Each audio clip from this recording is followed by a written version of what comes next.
Hi, welcome. My name is Kenneth Wright. I am on the board of directors of the South-Dade Chamber of Commerce, and I am the health insurance savant. And today I am welcoming Eddie Cora, who is president and CEO of the Miami-Dade County Fair and Exposition, Inc. So, Eddie, welcome. Glad to have you here today. Thanks for having me. It's easier to just say the fair. That's fair. Or the youth fair. That's what everybody knows it as. Yeah, everybody knows it's youth fair. Why do people know it's the youth fair? How did that all come about? Well, years ago, it's an interesting story. Back in the 70s and 80s and 90s, we were the youth fair. It was the Dade County Youth Fair. And then somebody along the way, I'm not sure who in our organization at that time, decided they wanted to take the word youth out of it and make it more of an adult family thing. And you would have sworn the sun came up in the west because all of a sudden it's like, where's the fair? Where's the fair? It's right there. And like, but it's not the youth fair. So when we do our market studies, it's great because we're known as either the fair or the youth fair, and they're equal. When people throw in Miami-Dade County Fair and Exposition, Inc., nobody knows who we are. So it's like I always say, when you want to find us in the yellow pages, and I just age myself, I know. You look under Miami-Dade County Fair and Exposition. When you want to just talk about us, it's always the fair or the youth fair. Okay, great. So, and the fair is coming. Actually, March 16th. We are 2.5 weeks away. So feel free to get your phone out, put it on your calendar. We open at 4 o'clock. It's going to be great. Now, the fair will run for, you said, 2 weeks? It's actually 4 weekends. We close Easter Sunday. We're going to be open the week right after we open is spring break. So we always are open in spring break. And then the last 2 weeks, we open Wednesday through Sunday, each of the next 2 weeks. Okay. So is there something new we should look forward to this year? That is my favorite question every year because it's kind of like you change things and people freak out because of the tradition. But the question I always get, what's new? So how do you balance nostalgia and stay relevant? But yeah, this year our theme is World of Fun. And let me be the first to give you your official World of Fun pin. Wow, the World of Fun. I don't know if you guys can take you probably can't get a quick look at this, but these are the new pins. Yes. For my World of Fun. So tell me about, and you're going to see me put it on and wear it. Tell me about the World of Fun. Well, this year's theme, World of Fun, and the idea is to basically take you around the world on the fairgrounds. And, obviously starting with the food, we have the staples, the gyros or gyros, however you want to, know it as.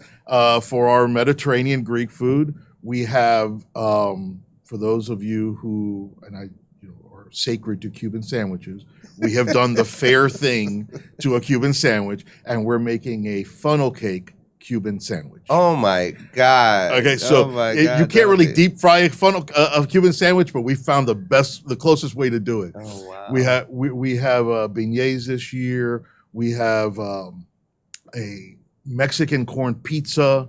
Ooh! So the idea is to be able to get you to go around and get a taste of the world at the same time getting a taste of our community. Because at the end of the day, we are still the community's fair. So right. That's the fun part. That's a great idea to so reflect the community in the food and really like you say fairify the food. Right? And the two other things that we're doing, it's all the first weekend also. We open on a Thursday the 16th. Friday the 17th, by luck would have it, is St. Patrick's Day. So if you're wearing a green shirt, you get in for $8. And we're going to have green funnel cakes and green beer available for all the guests. Again, you got to fair it out. And then what's better after celebrating St. Patrick's Day than a 5K the next morning? So we're going to kick off our first Be There 5K at 7:30 in the morning. And you'll be running Tamiami Park and the fairgrounds. So you'll get a behind-the-scenes look of the fairgrounds when it's closed. So we start at the front gate, we run Tamiami Park, come in through the gate, run the midways, run the buildings, and back to the front gate. Now, is this first time we've ever done it? This is the first time. Okay. This is the first time we've ever done it. I'd never heard about it. So I'm one of the luckiest guys in Miami because I get to work with an incredible staff. And I've always said I would rather have a bunch of horses that I have to hold back than people I got to shoo out of the barn. And it's dangerous opening the barn doors for these people because they're always coming up with great ideas. And they came to me first they came with World of Fun.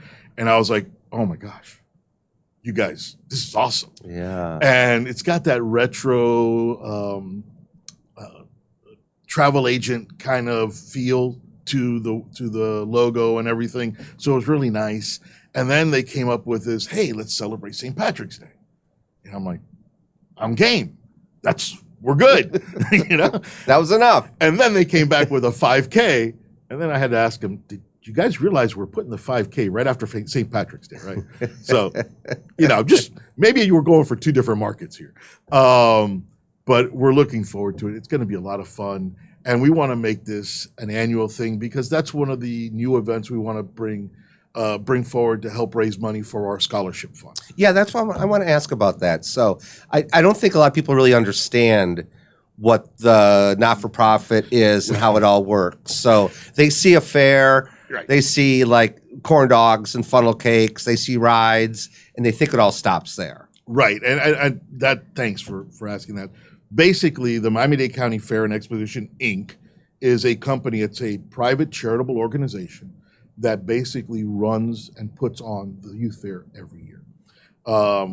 We are 100% self-funded. We raise our money through the fair. What we know is the fair is just a giant fundraiser.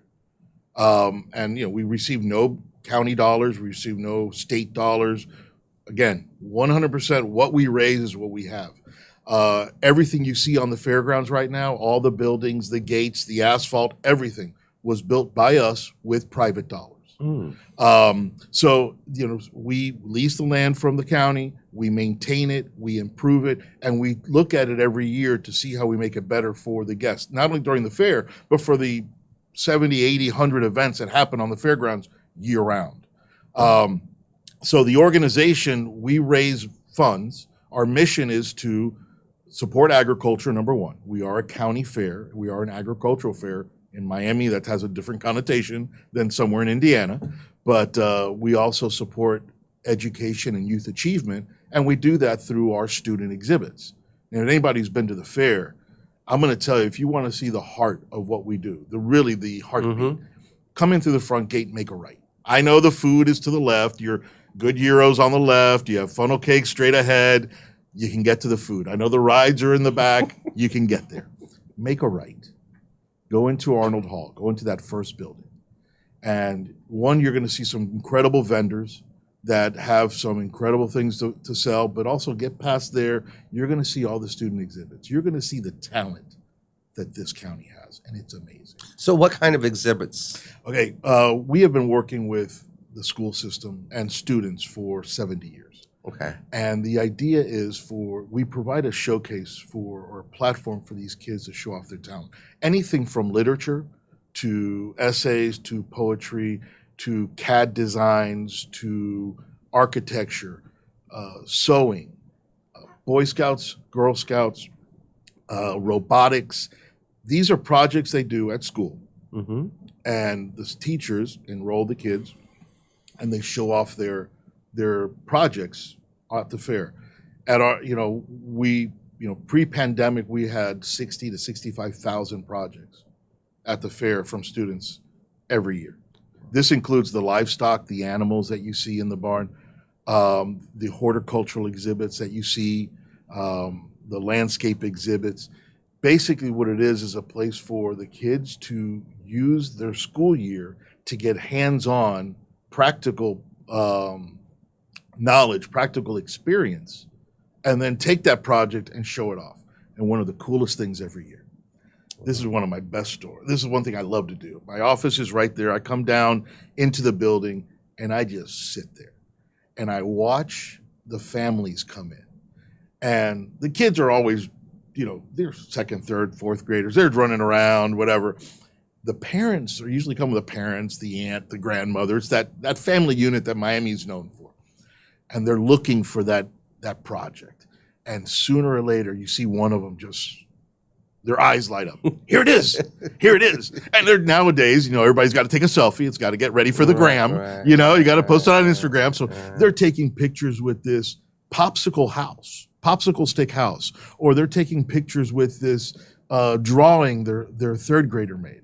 But walk through there and look at the talent that's in this county. And trust me, you're going to go home feeling we're good for the next 20, 30 years. Wow, that's great. That's beautiful. Yeah. So what you guys see is the food and the rides is the fundraising part. The student exhibits in the buildings, the barn, the animals, that's the mission part of the organization, of the charity. Now, you said there were some scholarships. Actually, absolutely. We every year, because what we do is the fundraising of the fair is for two things. One, we maintain the grounds. Right. Again, we maintain it 100%. We don't ask anybody to help us with that. But secondly, it's to give back to these kids. First and foremost, in the prizes and premiums during the student exhibits. So these kids can go home with a $4, $8, $10, $200 check for whatever they did. You know, it's not just a blue ribbon or a red ribbon. There's a check behind it, and we can give out 5,000, 5,500 prizes, cash prizes, just for the exhibits. And then after the fair, So let's stop for a second. So a kid comes, he enters or she enters something. right? Do each of them get a cash thing, or No. how is it? Are there places? Yes, Or every department in there. So we can go from robotics to architecture to sewing to culinary. those would be all the different areas. Right. There's categories. about 80 to 90 Okay. different categories. And then what happens is we have volunteers, and God bless those volunteers, because without them we could not put on the fair. We could not do what we do for the kids. Right. They're teachers, they're retired teachers, they're parents, people in the community. They come in and they judge that category. So when you get the turn-in of the exhibits comes in, they start to judge all these Sure. projects. Sure. And then they decide who's a first place, second place, or who's in the top tier, second tier, third tier. And that's how we divide up the prize money. Okay. And it's funny, there are checks that never get cashed. And there's people who say, I kept that $4 check. My mom gave it to me. I got it when I was in 4th grade. My mom found it when I was a senior in high school. We just kept it. And it's my, Memento. exactly. Yeah. We come here and, Grant Miller will always tell us about he won a prize when he was in school, and I'm not sure. He said his photograph. Yes, 67 or 60, whatever. yeah. Back, we don't want to age him, but he was very young. He's aged very well. But that's the thing. People remember that. Yeah. I talk to people all the time and said, oh, when I was a Yeah. third grader at Citrus Grove Elementary or whatever their elementary school was, they'll remember that they got that course. ribbon. Oh, yeah. They never remember the check. But and it's great. So, between that and then after the fair, we offer a scholarship through the school system. We offer $1,000 to every accredited high school in the county. The CAP advisors go through the application process and they just send it to us. Amazingly, not all the accredited schools reply. So any year we can give out between 150 to 180 scholarships. Wow. So it's available to any accredited school, but Any accredited high school. Yes. high school, but some of the schools just never get on. And by the way, including homeschool. All right, so I want you all to hear this right now. If you're an administrator or if you're a parent, make sure your school is taking advantage of this great opportunity. Absolutely. Because there's $1,000 that somebody at your school could get as a scholarship. It's that the idea that this is money on the vine or whatever they say, right? Absolutely. And then, for agriculture, we offer separate scholarships. I think so we have a separate group for them. Then, we get assistance. Biggest hog? Actually, not even on that side. Not even that side. This is from a curriculum standpoint. Pumpkin? Well, it's great. I wish we had the ag program some of these Midwestern fairs had, where I grew up in Michigan. Oh, so you understand a 300-pound pumpkin when you got to bring a pumpkin in on a pallet and a forklift. I grew up in Michigan, right? And we had our county fair was like all full of that kind of stuff. Crazy stuff. we look at our agricultural fair a little bit different from the Midwest. Okay, and we look at it as our job is to teach the urban corridor that milk doesn't come from Publix and your salad doesn't come from Panera. There's a whole thing about food to table that's it's the buzzword, it's the marketing word. Yeah. But when we look at it, if you really think about where the food goes to the table, the label says Peru, Chile, Mexico, California. People don't realize food to table in Miami-Dade County is 20 miles south of where we're sitting right now. Yeah. It's all these snowstorms we're looking at in the news right now. Guess who's feeding those people? We are. It's South-Dade farmers that are feeding those people. That's where they're getting their okra. That's where they're getting their peppers. That's where they're getting a lot of their vegetables, a lot of their exotic fruits are coming from here. And then the state of Florida, same way.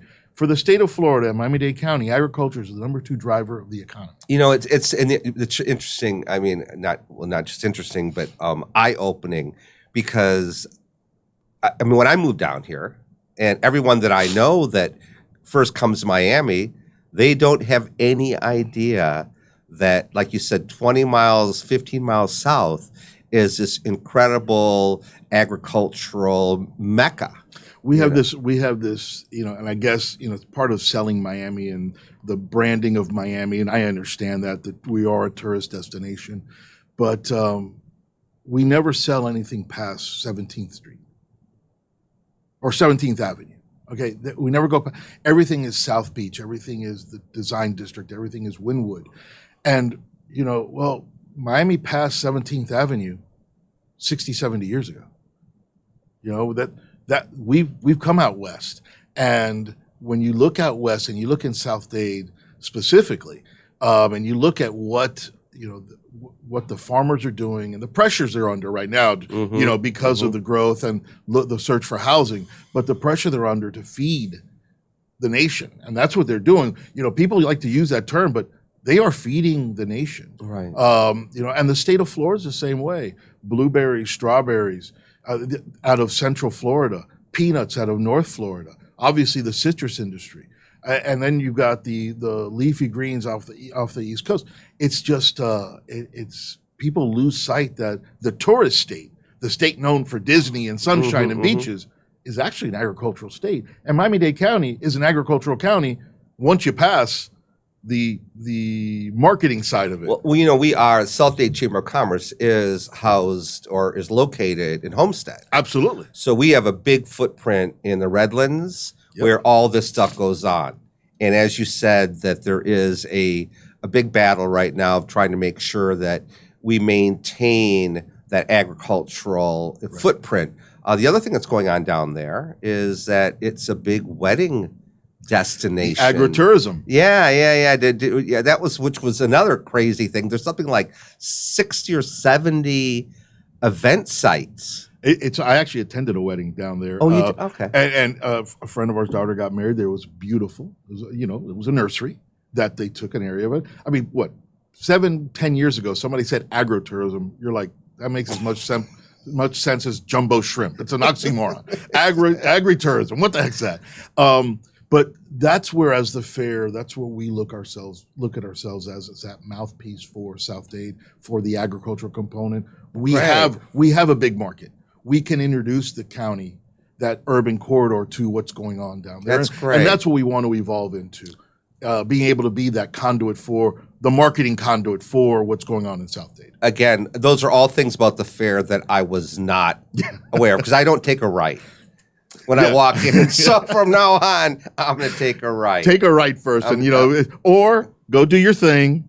And when you want some air conditioning, then go take a right. That's worth taking a right. So you got to plan your day. You can go get the food, then go inside. Yes. So now, just for you, okay. Now, you and the fair. Tell me the story about you and the fair. How did this all come about? I mean, you don't wake up one day and say, "Boy, I'm going to be the president and CEO of the Miami-Dade County Fair and Exhibit." Exactly. It's not like you go to your college advisor and go, "Hey, are there any fair jobs out there?"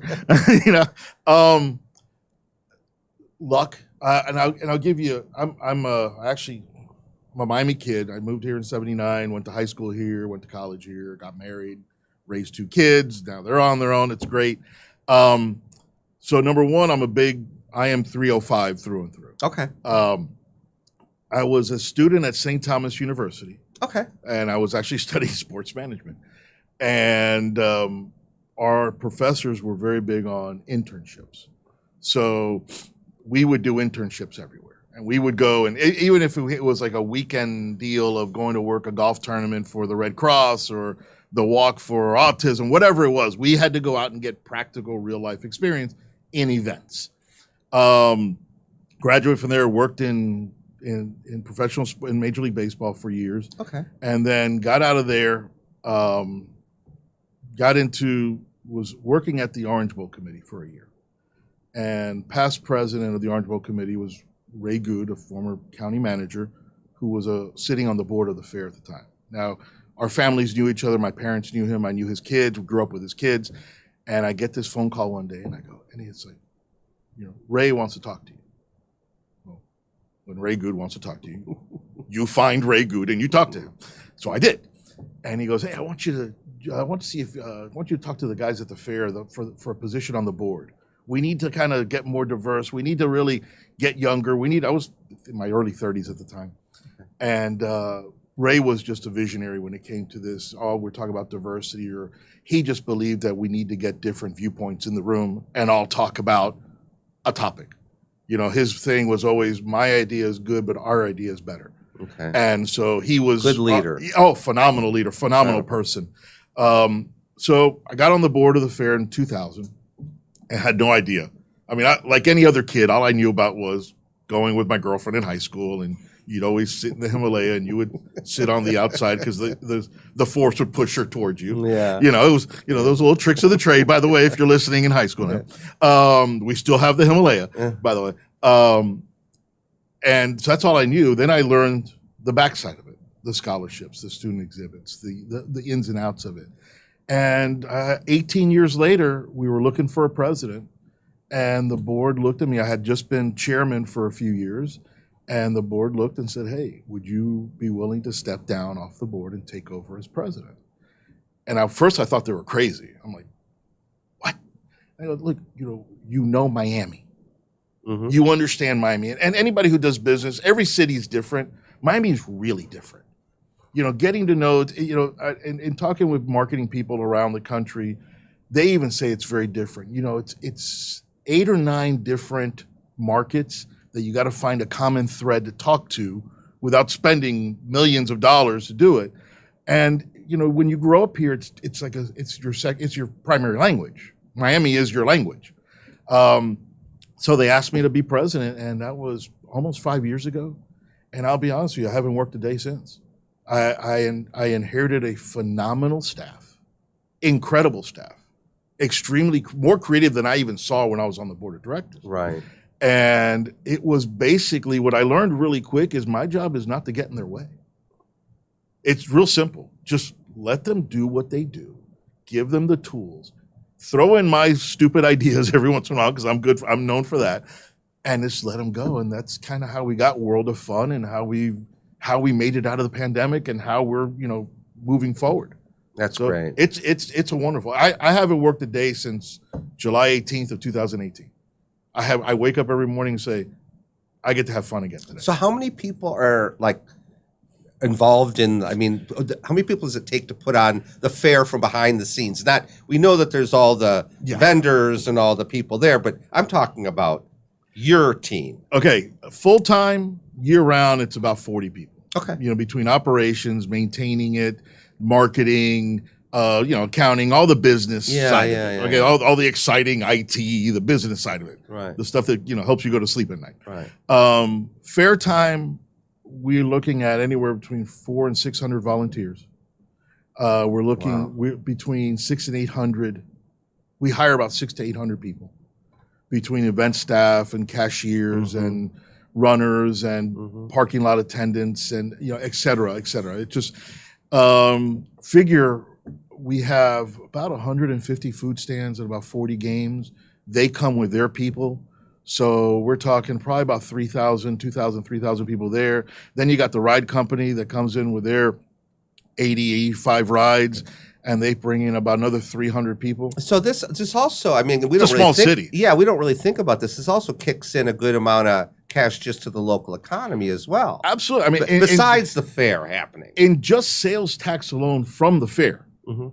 just sales tax, you're talking $550,000 to $600,000 for those 21 days. Wow, Just sales tax alone. that's great. But also the economic impact of the vendors buying local, because that's what they do. They don't bring their stuff in. No. They buy local because they buy fresh. It's that those concepts of the carny and what they used to be. That's all dead and gone as of 20 years ago. These are very savvy business people that understand if I take care of the guest, they're going to want to be here. They're going to want to stay longer. If I give them a good product, they're going to want to eat more.